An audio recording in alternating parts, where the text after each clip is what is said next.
हंगामा किया। हंगामे के बाद विपक्ष ने सदन से वॉकआउट कर दिया। नेता प्रतिपक्ष राजेंद्र राठौड़ ने पेपर लीक के प्रकरण को उठाया। आरपीएससी परीक्षाओं की जांच सीबीआई से करवाने की मांग की। पेपर लीक और भ्रष्टाचार पर विधानसभा में जमकर हंगामा हुआ। विपक्ष ने वेल में आकर जमकर नारेबाजी की और सीबीआई से आरपीएससी के जो भी पेपर लीक हुए हैं उनकी जांच कराने की मांग की। इस दौरान जबरदस्त हंगामा सदन में देखने को मिला।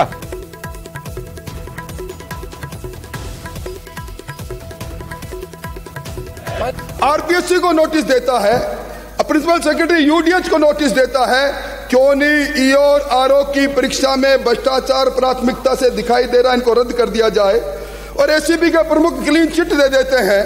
और जब तक कि जांच अधिकारी कहता है विजय सिंह कॉल डिटेल की जांच होनी है। ये क्या माजरा है? कौन है ये राज्य मंत्री घुमंती जाति के लिए? आप किसके कल्याण के लिए कह रहे हो? ये गोपाल केसावत कौन है? ये आरपीएससी अब भ्रष्टाचार का तांडव बन गई है। हमारी मत मानो पर उनकी तो मानो पायलट साहब के, जिन्होंने अपने पैरों की छालों की कसम खाकर।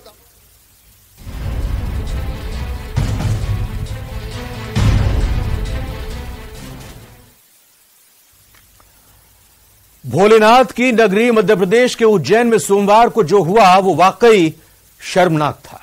हिंदू संगठन के कार्यकर्ताओं की जबरदस्त नाराजगी के बाद पुलिस ने ताबड़तोड़ कार्रवाई करके 3 लोगों को गिरफ्तार किया और आज थूक कांड पर सबसे बड़ा एक्शन लिया। आरोपियों के मकान पर बुलडोजर भी चला।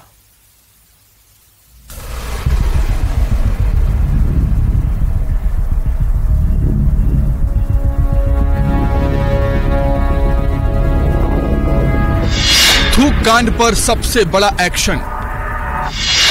आरोपियों के मकान पर चला बुलडोजर। ढोल और डीजे के साथ पहुंची टीम। सीएम शिवराज का जताया आभार।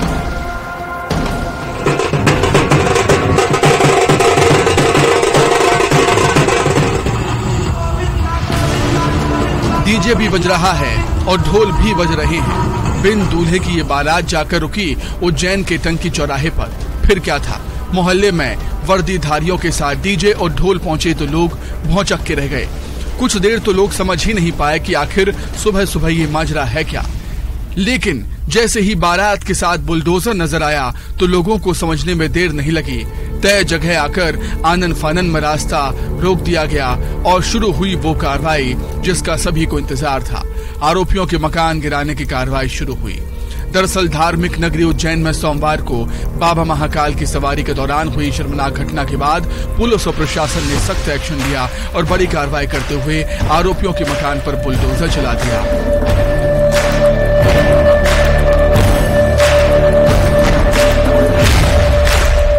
और असामाजिक तत्वों को ये सख्त संदेश दिया है कि धार्मिक भावनाओं को भड़काने के खेल को प्रदेश में कतई बर्दाश्त नहीं किया जाएगा। जैसा कि विदित है, पिछले दिनों एक बहुत बड़े धार्मिक आयोजन के दौरान कुछ असामाजिक तत्वों द्वारा उज्जैन शहर का सांप्रदायिक सौहार्द बिगाड़ने की कोशिश की गई थी, जिनके विरुद्ध पुलिस ने विभिन्न धाराओं में अपराध पंजीबद्ध किया। साथ ही साथ उनकी गिरफ्तारी भी सुनिश्चित की गई। उन अपराधियों को पुलिस द्वारा चिन्हित किया गया और नगर निगम और रेवेन्यू की टीम को उनके बारे में जानकारी दी गई। आज विधिवत रूप से नगर निगम, रेवेन्यू की टीम, पुलिस की टीम द्वारा उनके द्वारा जो भी अवैध अतिक्रमण किया गया, आज उसको हटाने की कार्रवाई सुबह से की जा रही है। अनोखा तरीका देखने को मिला पुलिस का डीजे और ढोल के साथ। जैसा कि विदित है कि कभी भी कोई अतिक्रमण हटाना हो या अवैध अतिक्रमण होता है तो नियमों में ये बात है कि पहले उसको हटाने के पहले वहाँ मुनादी कराई जाती है और मुनादी कराने के बाद विधिवत रूप से वो अवैध अतिक्रमण हटाया जाता है। उसी नियम के अनुसार आज ये कार्रवाई की गई। सर, आरोपी कौन है? चलिए आपको सिलसिलेवार तरीके से बताते हैं आखिर ऐसा क्या हुआ था। बाबा महाकाल की दूसरी सवारी के दौरान सोमवार को उस समय बड़ा बवाल मचा जब टंकी चौराहे के पास छत और बालकनी में खड़े कुछ लोगों ने बोतल से पानी पीकर ऊपर से सवारी पर थूकना शुरू कर दिया। ऐसे में जब कुछ लोगों ने सवारी पर थूक रहे लोगों को ऐसा करने से मना किया तो उसके बावजूद भी ये नहीं माने। कुछ लोगों ने इसका वीडियो बनाया और वायरल कर दिया। इसके बाद बवाल मचा। विश्व हिंदू परिषद और बजरंग दल के पदाधिकारी कार्यकर्ता थाने पहुंचे और ऐसे लोगों के खिलाफ धार्मिक भावना भड़काने का केस दर्ज करवाया। पुलिस ने ताबड़तोड़ एक्शन लेते हुए 3 आरोपियों को गिरफ्तार किया। विधायक रामेश्वर शर्मा ने अब सरकार का आभार व्यक्त किया है। महाकाल की सवारी जो है पूरे हिंदुस्तान की आस्था की सवारी है, सनातन धर्म हिंदू धर्म की आस्था की महासवारी है और महाकाल का देश भी है, महाकाल का उज्जैन भी है और महाकाल का ये प्रदेश भी है। मैं मध्य प्रदेश के मुख्यमंत्री शिवराज सिंह चौहान जी को और उनकी सरकार को धन्यवाद देता हूं कि हमने जो कहा था कि जिनने महाकाल की सवारी पर जिन छतों से थूका गया उस छतों को तोड़ने की कार्रवाई की जानी चाहिए और सरकार ने अपना काम शुरू किया है। मैं सरकार को धन्यवाद और बधाई देता हूं। और दूसरे में ये सिर्फ मकान तोड़ने की कार्रवाई नहीं है, बल्कि असामाजिक तत्वों के लिए सरकार की सख्त चेतावनी है कि धार्मिक भावनाओं को भड़काने का खेल खेला तो इसे बर्दाश्त नहीं किया जाएगा।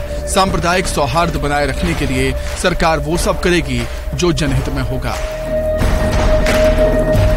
उज्जैन से अजय पटवा के साथ bureau report, news 18। Big breaking के इस बुलेटिन में फिलहाल अभी इतना ही।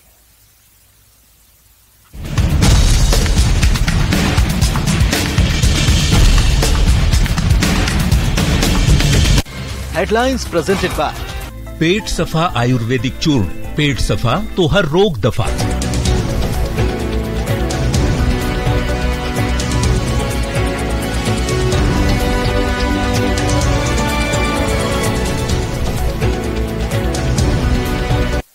Headlines presented by Pet Safa ayurvedic चूर्ण, पेट सफा तो हर रोग दफा। 0.9 crore viewers। पर कार सवार बदमाशों ने फायरिंग की। टोल को लेकर बदमाशों ने फायरिंग की है और फायरिंग के दौरान टोल कर्मी के सीने में गोली मारकर बदमाश मौके से फरार हो गए। संसद के मानसून सत्र को लेकर के आज सर्वदलीय बैठक है। दोपहर को 3 बजे बैठक बुलाई गई है। अनंतनाग में आतंकियों ने 2 बाहरी मजदूरों पर फायरिंग की है। दोनों घायल नागरिकों को अस्पताल ले जाया गया, जहां पर उनकी हालत अब स्थिर बताई जा रही है। तलाशी अभियान के लिए इलाके की घेराबंदी की गई है। उधर पाकिस्तान से आई सीमा हैदर मामले की जांच में यूपी एटीएस जुटी हुई है। कल 7 घंटे की पूछताछ के बाद आज फिर से सीमा हैदर से सवाल जवाब दिए। मुंबई से यूपी एटीएस ने पाकिस्तानी खुफिया एजेंसी आईएसआई के 2 एजेंटों को गिरफ्तार किया है। आईएसआई के एजेंट मोहम्मद रईस से पूछताछ में अरमान अली और मोहम्मद सलमान की जानकारी मिली थी। दोनों को 14 दिन के न्यायिक हिरासत में भेज दिया गया है। केरल के पूर्व सीएम और वरिष्ठ कांग्रेस के नेता ओमान चांडी का निधन हो गया। उनको श्रद्धांजलि अर्पित करने के लिए उनके समर्थक तिरुवनंतपुरम में पार्टी कार्यालय में इकट्ठा हुए, अपने नेता के आखिरी दर्शन किए। सूरत में तैयार हो रहा दुनिया का सबसे बड़ा corporate house diamond bars America के पेंटागन से भी ऊंची इमारत है। 21 नवंबर को प्रधानमंत्री नरेंद्र मोदी इसका उद्घाटन कर सकते हैं। पश्चिम बंगाल में शिक्षक भर्ती घोटाला मामले को लेकर के और बड़ी